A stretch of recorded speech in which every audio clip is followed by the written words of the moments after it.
I wrote the book, The Courage to Trust.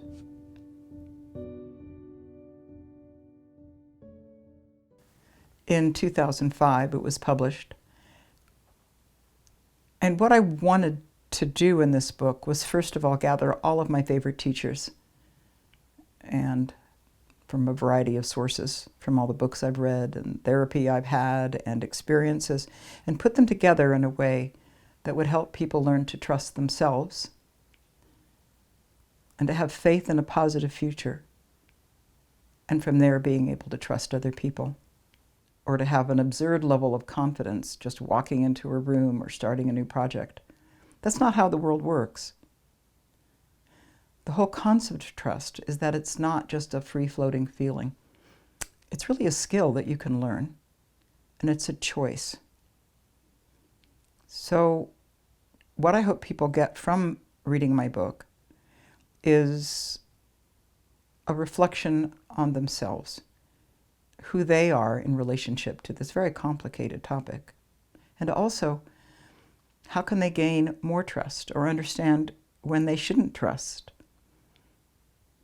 One of the insights that I really hope to share was that as children, we don't learn to trust. We are extremely dependent. And trust is a choice. Trust is something we can only do from an adult perspective. If we can't be honest in a relationship, even if it means the relationship ends, then we are stuck. We're not really free. So the whole purpose of my book is to set people free, to learn to become more trustworthy to themselves and with other people.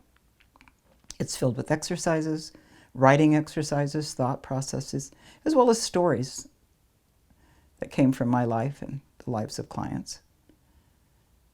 And I hope it helps you reflect on how you can build more trust in your relationships and with yourself. As a first-time author, my invitation to write it came from a publishing house. I really didn't know how to write a book, but I'd always dreamed of being an author, and I realized that what I wanted was to have written a book. So, facing the blank page, the blank screen, and not knowing where to go was terrifying. I had a lot of doubts along the way, and I was fortunate to be able to have an editor who became a friend, who coached me, prompted me, yelled at me, argued with me about comma placement, and to just keep going. It was wonderful to have somebody have faith in me when I lost all faith in myself. There was a great amount of time where I felt a lot of doubt, where I didn't trust that I could continue or that it would ever really come to pass. Possibly one of the most significant moments for me in writing the book was when I packaged up the 200 pages. I wrapped it in beautiful paper, I put a gold ribbon around it, and I mailed it off to the publishing house. At that moment I thought, you know, if it never happens, if it never comes to fruition, the act of writing had brought out in me so much, had collected so much information from so many sources that really caused me to grow. It helped me. And I encourage others to write down your thoughts in a journal, to collect them at times. The world needs to hear what we all have to say. Having a deadline, having purpose, having an outline that was given to me by New Harbinger Publications gave me structure, and it supported me. I was borrowing from many, many years of having done workshops on trust, betrayal, and forgiveness.